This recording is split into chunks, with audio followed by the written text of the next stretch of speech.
আগের গুণটি দেখে নিয়েছো, তাহলে এবার এটা দেখে নাও কি করতে হয়। এটার সঙ্গে এটা গুণ, এটার সঙ্গে এটা গুণ, এটা এবং এটা। 5 4 20, 20, তাহলে 20 শূন্য বসলো, হাতে 2 থেকে গেল। 5 3 15 আর 2 16 17। এদিকে আর কোনো সংখ্যা ছিল না, ওই জন্য 17 17 বসে গেল। এইখানে এই প্রথম সংখ্যাটার নিচে গুণ। এবার দেখো আবার এইটাও কি করব, এইটা দিকে এইটা গুণ করব, আবার এইটাকে গুণ করব।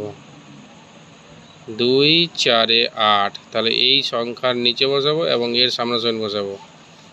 2 4 8, 2 3 6, এই সংখ্যাটার নিচে বসাবো আর এই এবং এর সামনাসামনি বসাবো। তারপরে গুণ করার পরে এই যোগ, যোগ, এটা কি যোগ। 0 আর নিচে কেউ নেই, তাহলে শূন্যই বসলো।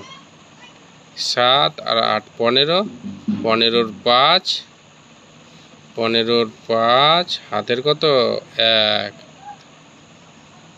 1 আর 6 7, আর এই হাতে রেখে 8। বুঝতে পারলে?